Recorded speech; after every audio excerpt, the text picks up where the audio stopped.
All right. Let's see. So, People joining. Was that you hitting the table, or is that the new ring from Zoom? The recognition of two things. great. This is my cat that bang up. Sounds like what is it? King, Tiger King, and Our Tiger King. dog's gonna love that one. The little like "Can you let me in" sound from Zoom when the doorbell rings. Dun, My dun. dogs go crazy every single time. It drives me nuts because we live in San Francisco. We don't have fucking doorbells in San Francisco. How would they learn that sound? That is weird. It's weird Like, that you don't have doorbells. I'm sorry you have to deal with that. like part of their instinct or something. Like dogs hear a doorbell and then they just have to bark. It's been bred into them. I guess so. All right, team. This is Yes. it. Um, this is where Frank, you know the spiel, so we can jump in the session. But me and Anna, we're gonna take it. We're gonna say So hello. do you want me to introduce everybody and do it like that, or Your thing. This is your show. Go for okay? it. Anna, we're gonna disappear from this. Let the pro do their job. Oh my God. Are we letting people in? Yeah. You're live. There you go. Good afternoon, everybody. Let me check. Oh my, there's quite a bit of people in here. It's about 40 something people in here. Welcome, everybody. Thank you for coming in. Thank you for joining us today. My name is Frank Socorro. First of all, before we get started, I just want to say thank you all for attending, for, taking a little bit of time from your busy days and coming here and hang out with us. Hopefully, we can give you a bunch of really cool information that you'll be able to use. With me today, I have Mr. Adam Kagan. Adam is a super duper engineer based out of the West Coast. A lot of experience. He's going to give us a lot of really cool information. Also with us today is Piper Payne, mastering engineer to the stars. Piper had a bit of a foot injury, so she's been really cool, and she's actually, to join us today. So you guys should be very privileged. I want to say, real quick, where are you guys? So we got two West Coasters. I'm on the East Coast. I'm in Miami. Where is everybody from? People are from, Loic is from San Francisco, London, Oakland. All right, Bay Area, Seattle, Atlanta, San Francisco, some more. Some people in Miami, some people in LA, Belfast. Holler at me. Ow. Um, so while you guys are, man, Dana. amazing. While you guys are telling me where you're from, I want to let you guys know that we will be doing a really cool game. You're on mute. What happened? Frank, you're on mute. Sorry, my thumbs are fat. I slid over the mute button. So we're gonna be giving away 50 copies of the SonarWorks headphone system. So for you guys to be able to enter, I'm going to paste some information in the chat right now that you guys will be able to use. And if you are chosen, you will be able to receive these lovely headphone system plugins. And there's the information there. Instructions to win a copy of SonarWorks Headphone Edition and Audio Moves are at the bottom of the event page. There's the address, musicexpo.co/Music Expo at home. So, why don't we take a second, and if either one of you, Adam, Piper, if you could give us a little bit of your background and let people know more about you than my lame ass intro, that would be Ow. great. Piper, you want to jump in? Yeah, I'll go first, of course. Yeah, and as Frank said, don't ever let mastering engineers leave the house because I collapsed in the Grand Canyon last year, and finally I just had surgery on the first one. So it's nice that I get to sit down for my job all day, every day. It's just that now that I'm forced to, I'm really hating it. I am a mastering engineer. I work for Infrasonic Mastering. I work out of the Nashville studio where we cut lacquer, and I also work out of the Oakland studio where you all may have known me from my previous company called Nito Mastering. Last year around this time, Nito Mastering joined the Infrasonic family, and so I still have my Oakland studio with all the same stuff, have a Nashville studio with similar stuff, and I'm able to go back and forth between both locations, which is awesome. That said, I'm mostly stuck here now in Nashville. And this is my little home studio. And then I go into the Nashville studio to master records every night. Like I said, I'm a mastering engineer. I spend a ton of time in the vinyl world. I've designed quality control systems for vinyl record pressing plants, and I'm opening my own vinyl record pressing plant here in Nashville later this year. In addition, I'm a trustee for the Recording Academy, perhaps better known for putting on the Grammy Awards. We also do a ton of work for musicians, advocacy for musicians, and Music Cares, which if anybody here is a full-time musician, whether or not you're a member of the Academy, I just want you to know that you can contact Music Cares if you're having a hard time. They're also trying to help as much as possible with the CARES Act and helping you through some of the crazy accounting things that you need to do as a small business owner nowadays in order to make sure that you're able to take advantage of any stimulus stuff that might still be around. So definitely check out Music Cares. I have to plug that. Let's see what else. I'm a cheeseburger enthusiast and a coffee snob, and I have 3 dogs who may bark in a little bit. I don't know. We'll find out. Thank you for having me, Loic. Loic is also a massive supporter of mine, and I'm a massive supporter of Music Expo. I think that unless JJ is here, I am the longest running Music Expo presenter. So With this session, you officially. I love it. Adam? thanks. Number 1. But now the competition is on the other screen. It's Frank.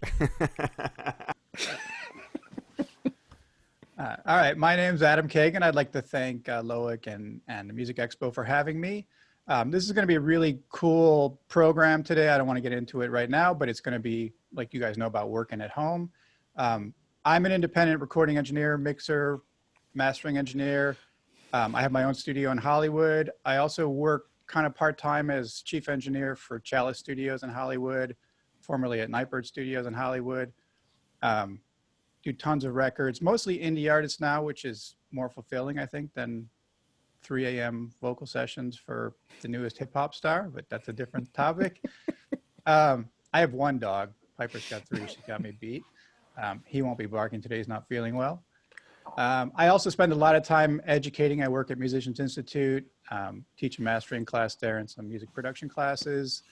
And I work with Sonar Works, developing their blog and doing education for them. So I'm glad to be here today. Hopefully you guys will get a lot out of this. Thanks, Loic. Awesome. Well, just really quick, my name is Frank Socorro. Like I said before, I'm an audio engineer. Been doing this for a little bit. I'm currently at my little humble studio here, where I do a lot of my work. Most of my work nowadays is focused on mixing. I do work at SAE, the Audio Institute. That's actually where I met Loic. And I've been teaching for 10 years now, so I just like sharing information. So this is why this works for me. So with that being said, guys, shall we begin? Yeah. Let's do it. So Adam, we had a list of topics that we kind of wanted to talk about. I guess we should start maybe with the motivation one. You know, what how to keep motivated and stay in the groove and Sure. Yeah. I mean, we're all stuck at home, right? None of us want to be here. It's by far the best thing we can all do, right? It's a disaster getting out there. It's weird when I'm at home, I imagine like chaos outside, like storming and dark and all kinds of stuff going on. And then I go take my dog for a walk and I'm like, oh, it's nice. And then I go back inside and I'm like, oh, it's crazy outside. But you got to believe that, right? Because bad stuff's going to happen to us if we go outside. So in the meantime, those of us who are creators, whether we're artists or engineers or mixers, or we're all artists, we have to stay positive, stay feeling good about ourselves, stay healthy, and stay motivated. I've been busier than ever the last 5-6 weeks. I think that the artists that I work with are all looking for something to keep their minds occupied, keep their hands occupied, and they're sending me great stuff to work on. Everybody's kind of working with people's budgets. We'll get into that a little bit later, but really you got to stay focused, keep a consistent schedule, eat healthy, exercise as much as you can, and take this time that we have to be kind of isolated anyways to create. There's a lot of things we can do to keep our mental health in order. We can socialize with people like we're doing now through Zoom or through FaceTime or through Skype or however you guys want to do it.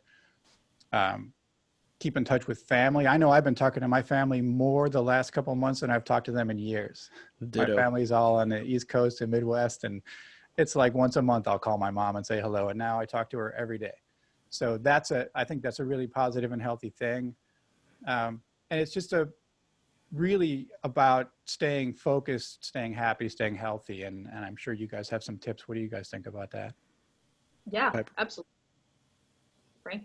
No, you go ahead. I'm gonna say, I mean, now is the time that, I mean, my motivation is kind of there all the time. I'm like always doing something. If I'm not mastering a record, I'm out like working in the garage on a woodworking project, or I'm, my mind and like my project focus is constantly on. So if I'm not doing this thing, I'm doing something else.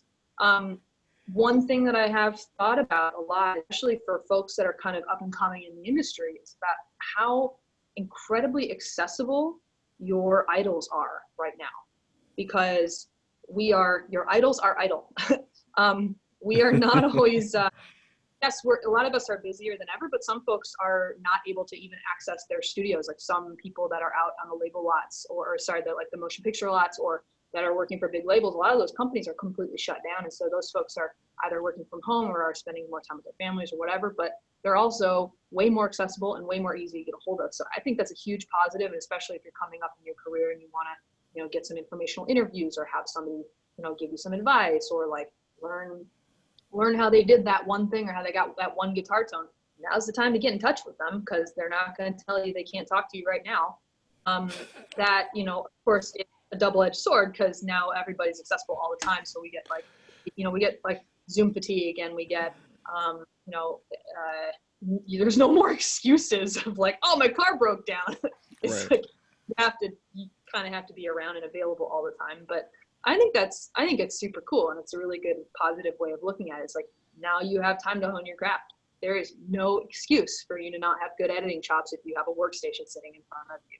There's no excuse for you not to know exactly what your headphones sound like all the time.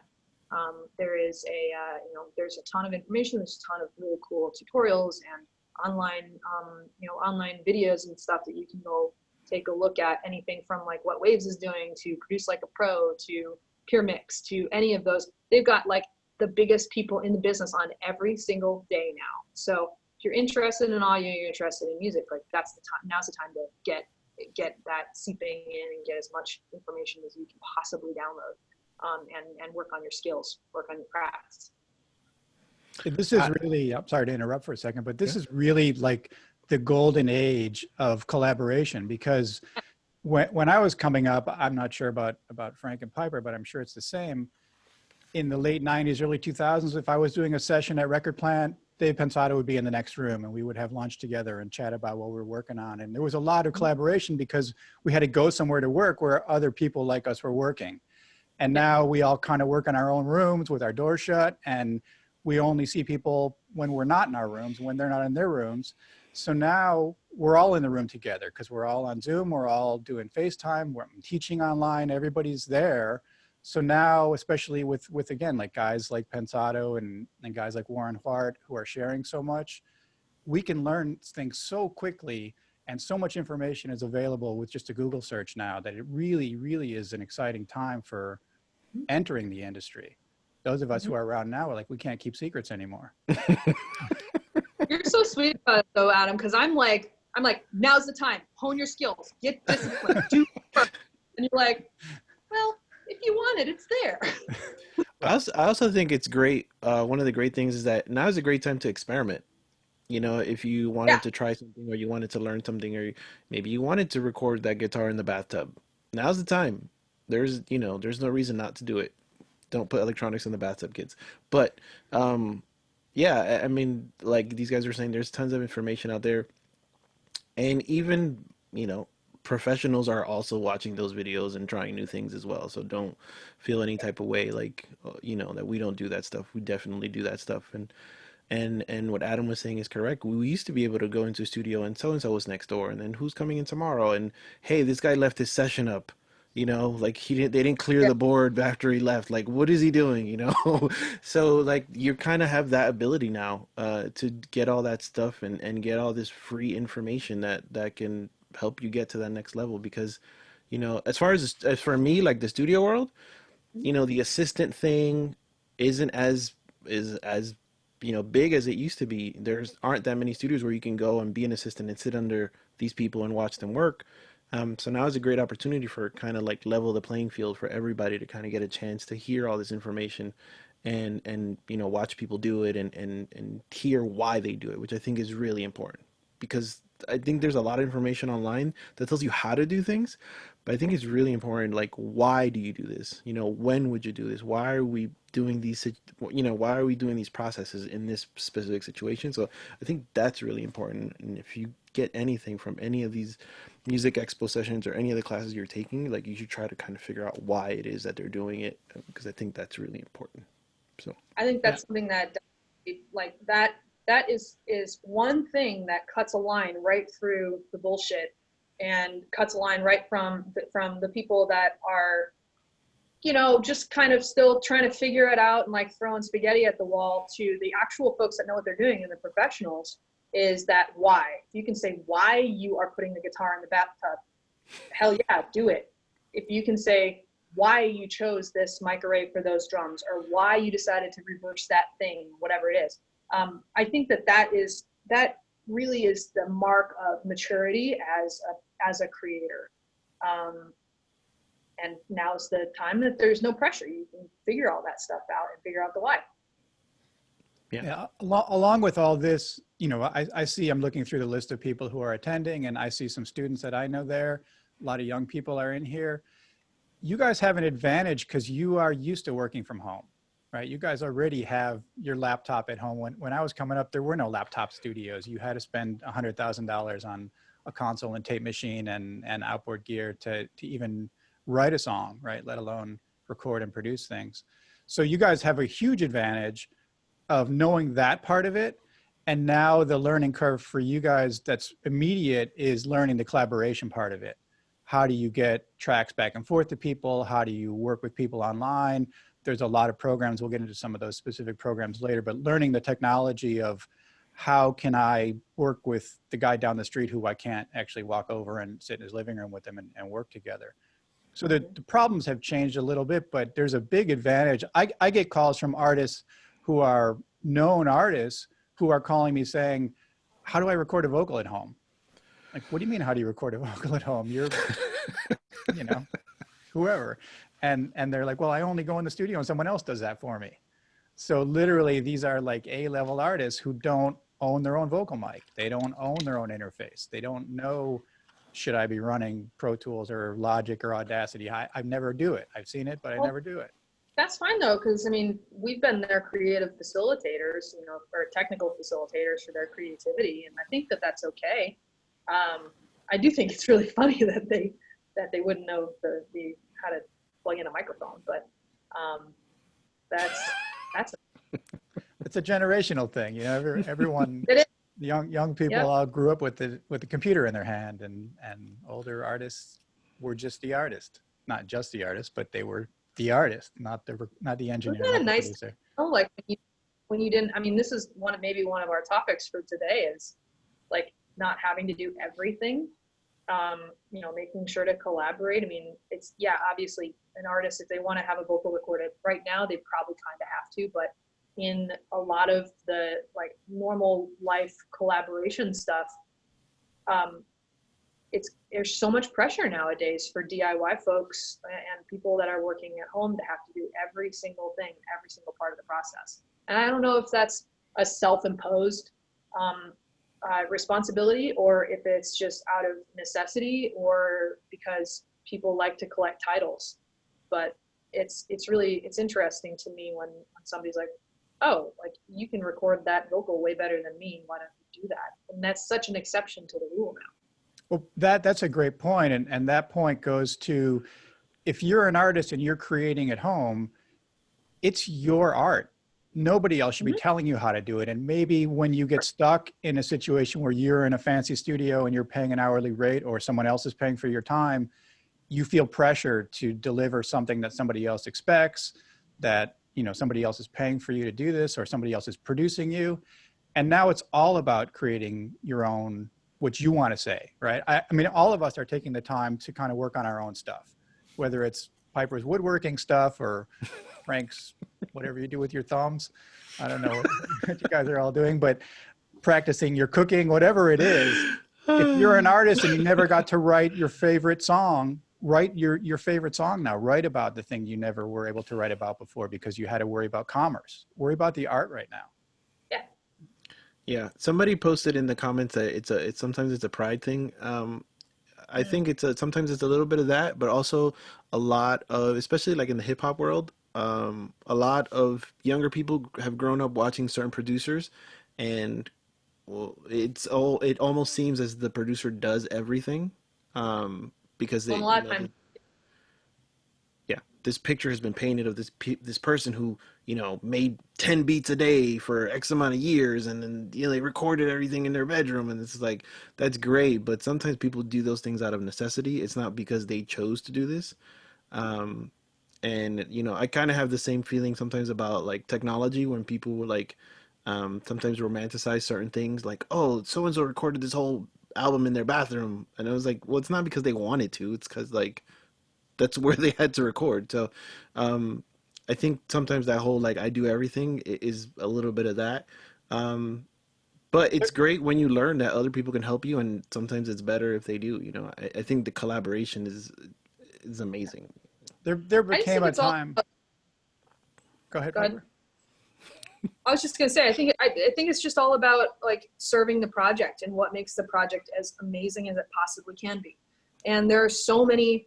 I have a lot of clients that are in the indie world, and they're not to like bag on them or anything, but like they're really, really excited of this thing that they created, and I love it, and it's amazing music. But I just say, man, if you just hired a proper session drummer instead of buying all of these like crazy weird plugins to try and program your own drums, not only would you have saved money, but like this project would have turned out amazing, you know? And so in some ways, I personally think that admitting that you can't do everything all the time, and that maybe there is some room for collaboration while still holding on to your artistic vision and integrity and all that stuff.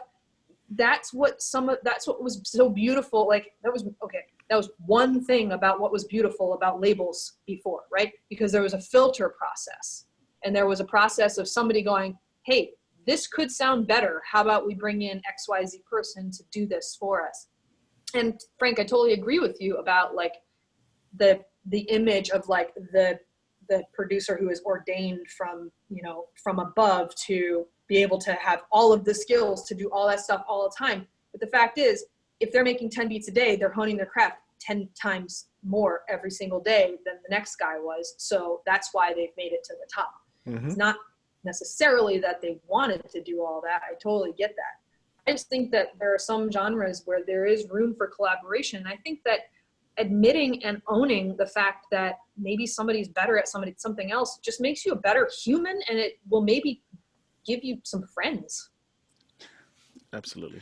Unfortunately, we're stuck right now, like right in quarantine, so it's not the best time to collaborate. But I agree that it's always better to bring someone else in and go like, oh, that's what I meant to play, but you did it right. The bass player is going to play something you never thought about.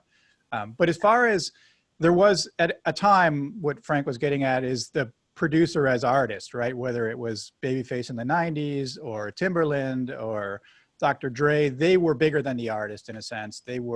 The producer was the artist, and the artist was just a vehicle to get the music out there. But all of us are artists, and now take time when you're by yourself to make the artist the producer, right? Produce yourself and go where you want to go. And maybe you'll see your shortcomings, maybe you'll see what you're great at that you haven't tried before, but learn your tools, stay creative, right? That's what this time is all about. There's a few things that we wanted to get into in that vein, so I'm kind of using this as a segue. But if you're an artist and you want to collaborate with people, maybe you haven't done a lot of this before, and you need to learn some basic communication skills to be able to effectively communicate with the other producers. If I want to send a song to Piper to master that I've mixed, before I do it, I want to communicate with her and say, what do you expect from me? What kind of files? What should I be looking out for? What can you give me feedback wise before we start this process to make my delivery to you better and your end result better for me? If you're an artist and you're writing tracks and you're sending them to somebody to mix, be sure to include simple things like what key is the song in, what tempo is the song at, why are there 3 guitar tracks that are all called guitar 1? It was a bad idea to begin with, but maybe say, hey, guitar 1 is the lead guitar, that's the feature, the other one's an option. So we all sit in front of our computer and we kind of know, because we built our tracks and our productions, we know what's there, but nobody else does. So type a little note, put it in the folder with your session, make a phone call, send an email, communicate stuff, and learn what the person who you're corresponding with needs to know from you. What kind of experience have you guys had in that regard? I mean, that has that's been that's something I bring up regularly in classes whenever I'm teaching, as far as like communicating with the person that you're handing off the project to. Obviously, when you're collaborating, you're right, Adam. Like, everybody has their way of organizing their sessions, how they kind of label stuff or not label stuff, and where they put things. And not only is it like helpful for the next person, it's just downright courteous. When you're speaking to somebody and saying, "Hey, I'm sending you the song. I left only the parts that we're actually using. This is where the drums are. This is where everything is." And then if I'm mixing your song, like, tell me what you're looking for. Like, I want it to sound like this, or this is the genre that we're kind of going for, or just like talk to me. Because yes, I've been doing this a very long time, but I'm not in your head. I don't know what you're going for. I might hear it and hear something different than you're hearing. So I need to know your goal with the end product so I can help you get there. When I was coming up and I was first engineering and doing even assisting work, and I had to label the sessions, thankfully for me, the guy that I was interning under was anal as all hell, and nothing could leave the studio not organized, and so I kind of stayed with that. And then so now when I receive something, I kind of expecting that already. So and then when I don't get it, it kind of throws me off, and I know it's not the person's fault because they don't know that, but just for me personally, it's like, oh, I have to like relabel tracks, like this is like crazy. So it's definitely helpful to kind of keep me in the mood of doing good, as opposed to kind of like having to turn my brain off to now label and organize stuff. Yeah. I also had one of my first jobs was under somebody who is extremely anal retentive. And so I learned those like really, really good housekeeping habits. And so now when somebody else doesn't, it's just like my gears. But I like my co-panelists here, Frank and Adam, we're here to facilitate your artistry. And so we want to do a good job all the time. We thrive on knocking it out of the park on the first time if we can. And so it's not like when Frank says, well, what do you want it to sound like? It's not that he doesn't know what it should sound like. It's that he wants to make you happy from the beginning, right? He wants to develop a good working relationship with you. He doesn't want to waste his time if it's something that you're like totally not vibing on and he just spent a whole day on it. He doesn't want to either have to redo it or whatever. It's these little things like, that you can shortcut future disappointments by just having a simple, quick conversation ahead of time. Even that's just like, give me anything. Tell me I want it to sound purple, or I want it to be plaid, or I want it to be whatever. We all have ways of translating what you're trying to say, even if it's like makes completely no sense. We can at least ask questions to try and get something out of you. So, in general, like when you're sending something off for collaboration with the next step of the process, just give them something, or even just say like, Piper, I came to you because your work on Madame Gandhi. And then at least I know like immediately, why are you here? Why did you call me? Rather than like trying to just guess in the dark, because there's a million ways to master a song. There's 1,000,002 ways to mix a song. And all it says is that you are caring about what the end product is going to be. For me, lately, I've been getting a lot of like not finished songs sent, or like getting a mix that says, okay, it's final, and that this is the mix, please master it. And then the next day I'll get a message back and it's like, ooh, I actually sent you the wrong mix. That's just not good housekeeping. Always listen through your mix or listen through your multi-tracks before you send them off to a mixer. Listen to your mix before you send it off to mastering. Make sure that it is really done and is really the thing that you're meaning to send, because anything else just means that you're not paying attention. So like, why would we pay attention? And make sure that your song is as good as it can be. You'd be amazed at how many mixes I get that have audible pops and clicks and ticks that are bad edits. Like, like not crossfaded, or a sample that didn't fire on time. It's like clearly in the wrong place. And it's just like, if I can hear it and I know this is the first time I've ever heard the song, then you should be able to listen through and tell me if there's something wrong. Anyway, that's my like whip cracking part. It's just like, it's housekeeping. It's stuff that, and a lot of people unless you're actually taught this in school or taught this by somebody who says like, no, you need to make sure these file names are this way, or no, you need to make sure you fade it this way, or whatever. Unless somebody's actually sitting there behind you, like teaching you that stuff, you're not going to know that.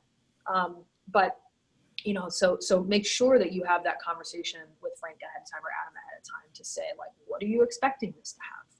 Yeah, it's building a relationship, and it's going to be awkward with anyone at the beginning. When somebody, like Piper said, if somebody sends you a song to master, I could take it super aggressive. I could take it super mellow. I could make it big and wide and lush. I could keep it really aggressive and pointed.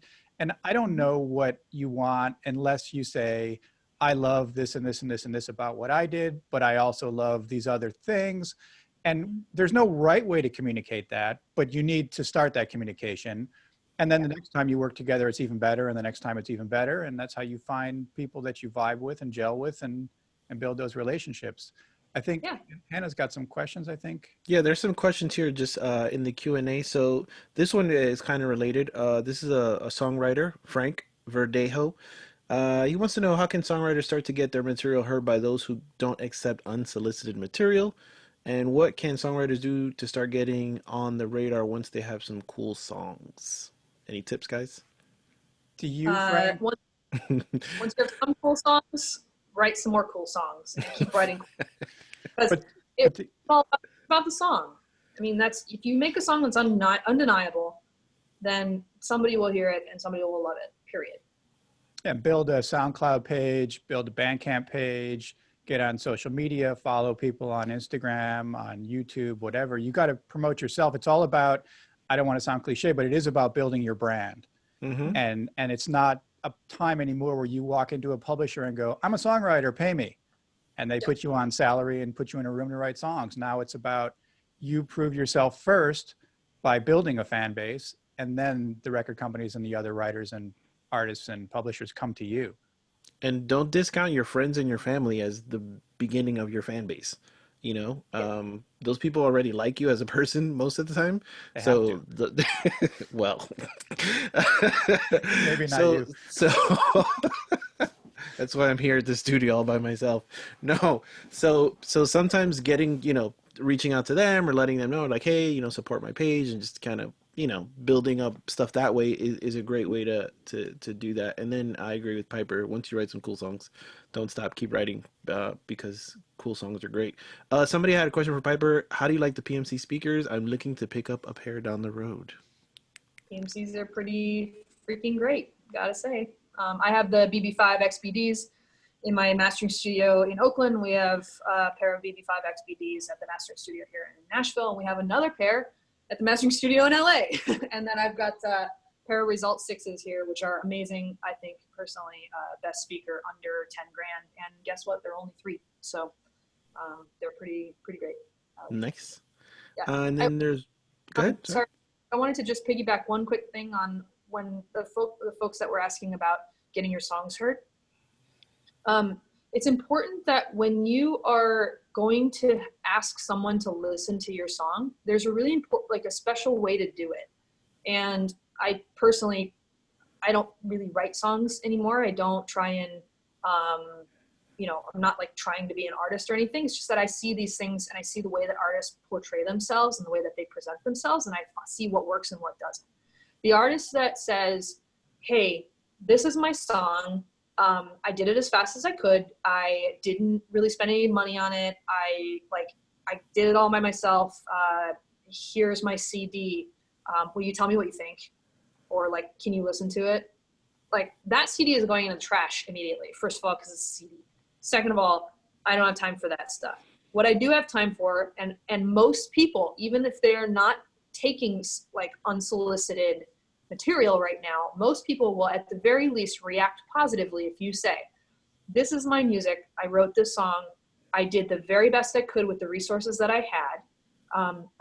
I'm looking for advice on XYZ, or I'm hoping to improve it in these ways, but I don't know how. Could you please listen to it and give me feedback? I'd really appreciate it. My contact information is blah, blah, blah. And I look forward to hearing from you.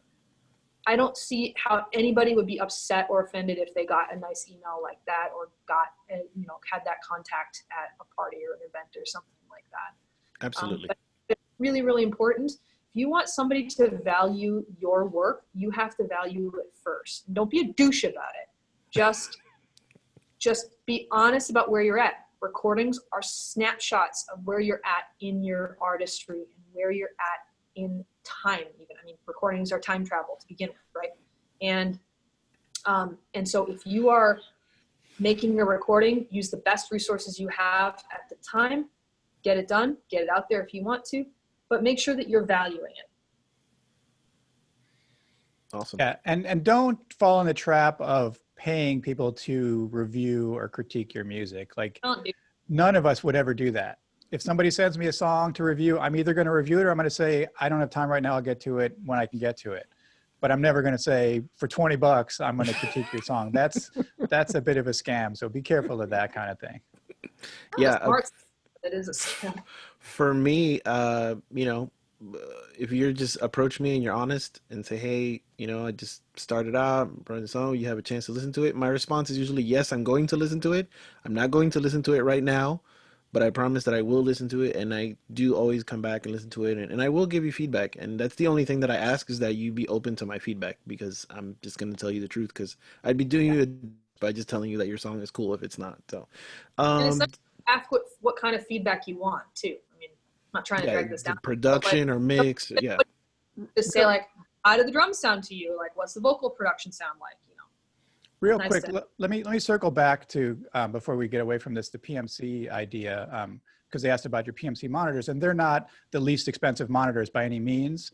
They're super pro, but we're all working at home, and even I have big mains in my studio. I didn't bring them home with me during this time. I'm working on small bookshelf speakers, and what, getting back to working in quarantine, the tools that we have are the best tools that we can be using. And if you have Yamaha HS7s, if you have like Frank's Yamaha NS10s or his Oratones, it doesn't matter. You can still make amazing music on any pair of speakers, any pair of headphones. There's obviously ways to make your room sound better. There's ways to learn your speakers better, but go listen in your car, go listen on your boombox, go listen on your Bluetooth speaker, listen on your headphones, listen on your laptop, listen on your phone. It all informs you. And those of us who work 9 to 5 on music every day, we want to sit in front of one pair of speakers that we can trust, absolutely, not have to go listen in the car and on 5 other references. But when I'm at home, I don't mind doing that. I don't mind putting on my headphones and going, how does this sound? Using Can Opener software, using SonarWorks software, using whatever tools I have to do, listening on. I have a pair of $12 COS headphones somewhere around here. I love them because they sound crappy, but in a good way. They're what most people are hearing stuff on, right? Or your Apple earbuds. So it's awesome to aspire to buy a $3,000 pair of monitors, but we don't need that to be creators, right? Get that when the time comes and you can afford it and you need those professional tools.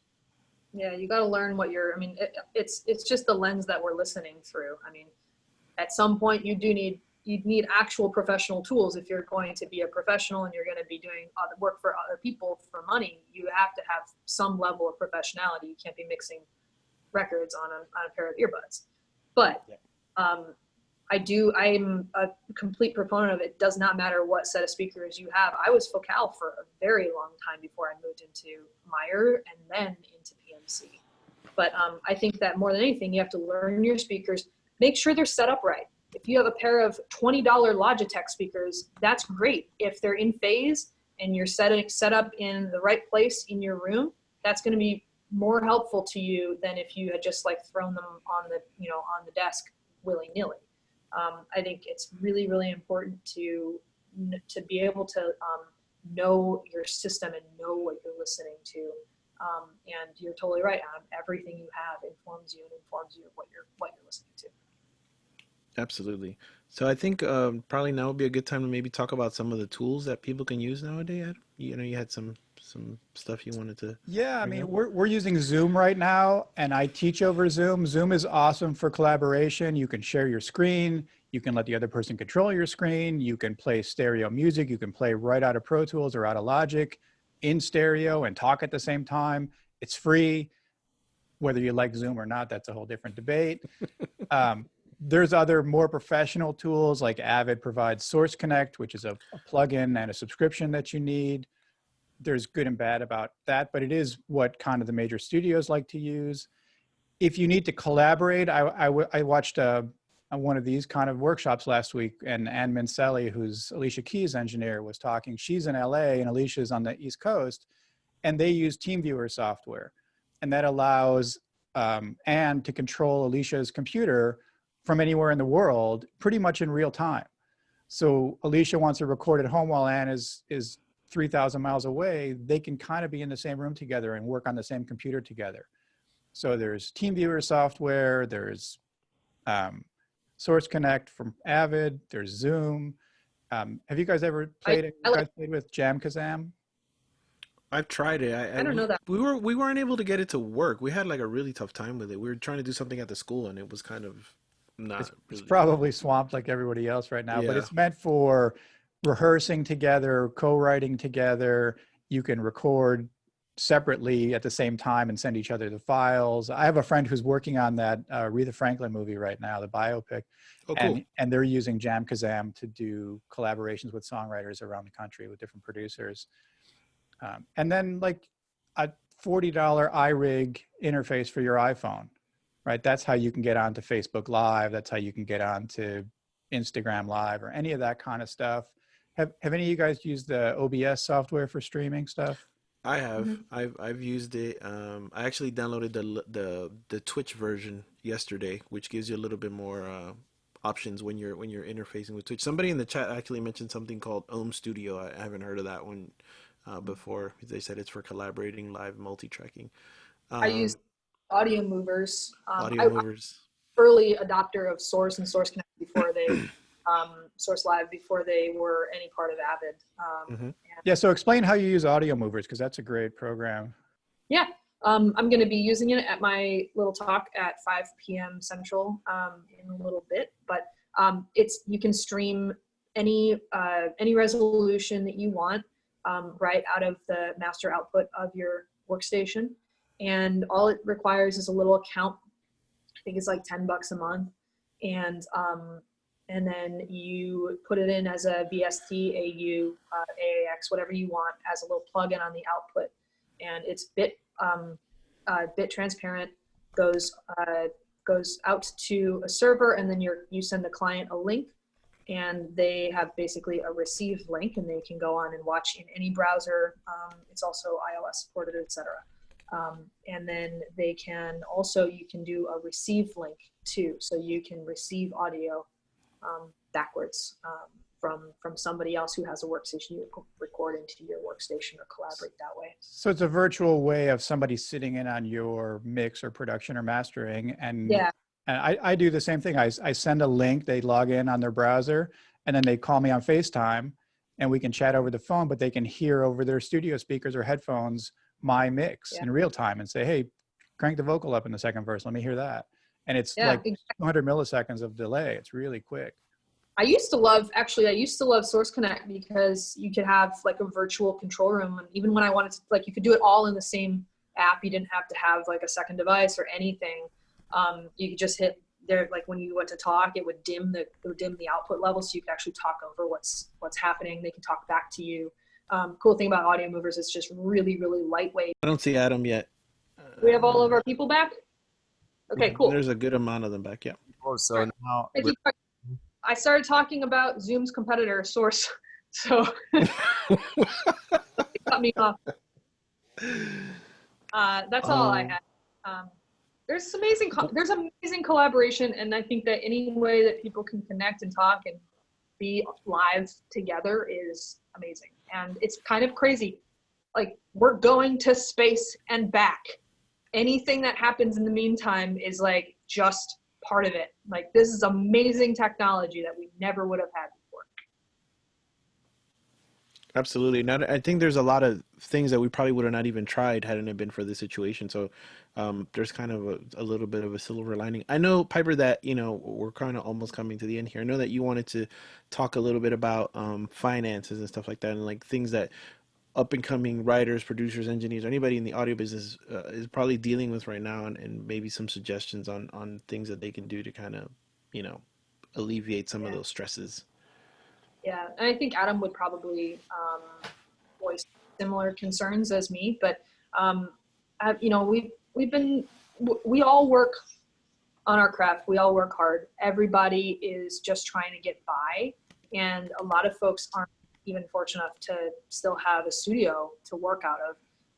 But I think that those folks that are, and those folks that are doing well enough, we should all be doing as much as we can to keep, how do I say this in a nice PC way? Keep the collaboration going, keep supporting artists that are struggling right now. We do that. We're giving as many, reasonable discounts as we can to folks that are impacted by COVID and Corona and trying to still make their music and still put it out. What's really hard though is that people that are business owners are getting undercut by folks that are doing stuff for free, or saying like, oh, I don't have anything else to do, so I'll do it for you for like $10 a track or whatever it is. Or there are, not to hate on them, but some people are more fortunate and they don't necessarily have to run a business or employ people or whatever. They don't have to, deal with all of that. I just think that it's really important that if someone is working on your music or you're working on somebody's music, make sure that we're at least trying to keep some level of decorum when it comes to business relationships, not unlike we had before. An artist came to me and 6 months ago and said, hey, I'm an independent artist. I really love my project and I really want you to master it. This is all I have. I will find some way to make it work. Like, my manager will strangle me, but I will still find some way to help you out, and we'll figure it out together. But the worst part is when that same person doesn't even call me, or is just like, oh, well, I can't afford it anywhere or whatever. And then dude down the street does it for $60 a track and does a terrible job. And then I have to come back and fix it and charge what I have to charge to make a living. And then the artist is out extra money for no reason. I hate that. I want people to work on each other's music and do it a service. And so, Adam, you missed it. All I was doing is requesting that at some point, we're all going to get through this, and we're all going to come out the other end of this. Some of us very broken, some of us not even in the business anymore, and some of us still doing okay. But we need to keep some level of business decorum along the way. Right. And that includes paying for what they're worth and not undercutting your competition just because you can, or just because you want to work now. And it's going to be really hard to have rates get back up to where they are now, which is still very, very low in relation to where things were even 10, 12, 14 years ago. So I just think let's all just be in it together and be a good community, and try not to be undercutting your competition just because you can. At the same time, I do feel it's important to work with people, because just like us, I have clients who have lost their day job, who have been good clients of mine for years. And I have like one client, for instance, who puts a song up every week on YouTube, and he writes music for kind of the people with mental challenges like suicidal thoughts and those kind of things. So it's kind of important that he keeps his fan base occupied. And he's been paying me for the last probably 12, 13 months, like weekly, to do one song a week for him to mix and master it. And he approached me and said, I still want to try to put out 1 or 2 songs a week, but I know without my job, I can't afford that. What can we do? And I basically said, tell me what you can afford. And for the next 2 months, let's work on that. And then we'll revisit it again. I'm not going to promise him that's going to be my rate. And if he came back to me in 2 months and said, but you were charging me this before, I'm going to say, okay, are you my client or not? Are you my friend or not? Because yeah, we have to be cognizant of not ruining the industry and having a lowest common denominator. But at the same time, we have to be sensitive to everybody's abilities to pay, just like a landlord has to kind of forgive a little bit right now. If a tenant can't afford rent, we all still have to eat. Yeah, I think you missed the first half of that. You came in on the end of it, but I was basically like, whatever you can, just talk to me about it and we'll find a way to make it work. But in the meantime, I'm not going to go and undercut my friend, colleague who may be a competition just because I want that. How do you find your commercial clients, like record company clients, to be working right now? Are they working full speed? Yeah, some of them have completely shut down everything. Some of them have ramped up. So I've got a very big soundtrack that's coming out pretty soon. And I just got an order for 8.5 more hours of unreleased music from that same project. So I've got a lot going on, which is really great. And a lot of folks just don't have that. Labels are interesting people to deal with. One thing this is part of what I wanted to bring up about financials and all of that, just really quick. It might not be very applicable to this audience who's on the phone right now with us, but you have to advocate for yourself. You can't give these companies, these are major corporations with a lot of money in the bank. You can't give them all of the leeway to say, well, we'll pay you when COVID's done. Or to say, oh, you're on a net 60 and now we're on a net 90. Starting in July, we're going to be on a net 120. I don't go to a restaurant and order a cheeseburger and then say, I'm going to pay you in 4 months. Like that doesn't work like that. I understand terms and we totally work with whatever budget, we find a way to make it happen. We have 5 different full-time mastering engineers at our studio. We can handle pretty much anything you're going to throw at us. But the worst feeling is when you know that they can do it, but their entire admin is just like now for some reason not able to be reached on the phone. That's really, really hard to deal with some of these big corporations and some of the labels, to be honest. I find it somewhat the other way. Like at Chalice Studios, we're getting pressured by labels and artists to open up rooms for them. And we're saying LA is not open right now. And it's questionable whether recording studios are an essential business that kind of are in a gray area. But we've kind of come to a term where we can allow a few people in a room at a time if it's a long-term lockout, and we'll have one assistant. But if somebody's not wearing a mask or not social distancing properly, then we end a session right away, because we have to protect ourselves really, first of all, and financially and health-wise, it's really important to keep that in mind. So you have we labels were getting the same thing here. We were getting the asking- same pressure here to just come. People were wanting to come in, and the labels calling to do sessions, and we finally just worked something out where we have a straight beeline path to the vocal booth. The artist can come in, walk straight into the booth.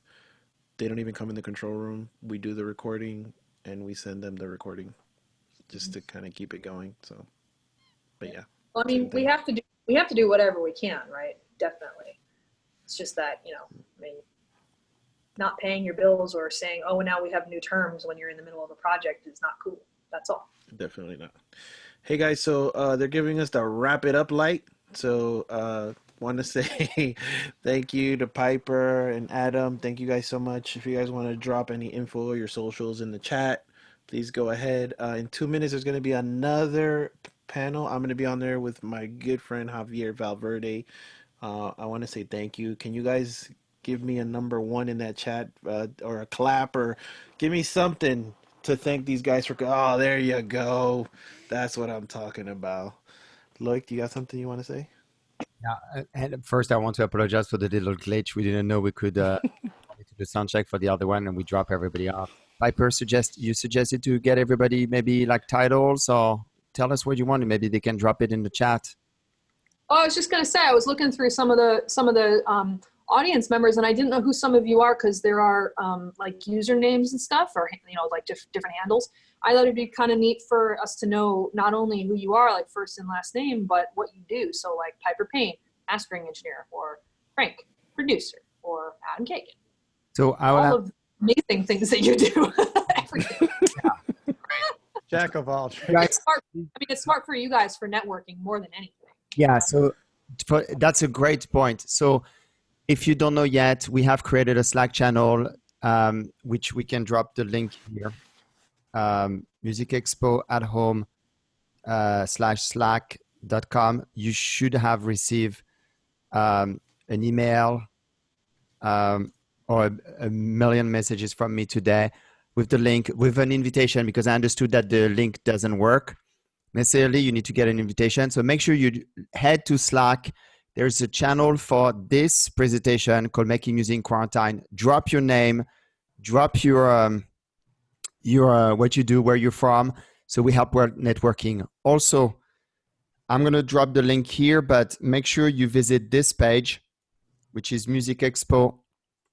I now have to type everything, music-expo-at home. This is our event page. The password is MakeMusic1505, all attached, all uppercase. You will see a list of all the sessions there. When we're done, the session will be actually available for VOD there as well. And every instruction to get you free goodies will be there. Yeah, there's videos to watch on your time. So make sure you bookmark those two links, the join link and to Slack, and also the event page with the password. Ellen, the password is MakeMusic1505. Okay? And come to my mastering panel. And Yeah. so we're going to switch to the feedback session with Frank and Javier Valverde. And after that, Piper is back to do a mastering class. So in an hour. Okay. See you, everyone. And thank you. Thank you so much for being patient with us. This is literally the first time we do this, and we're learning. Amazing. Oh my God. Really amazing. Very impressed. All right. See you later, guys. Woo!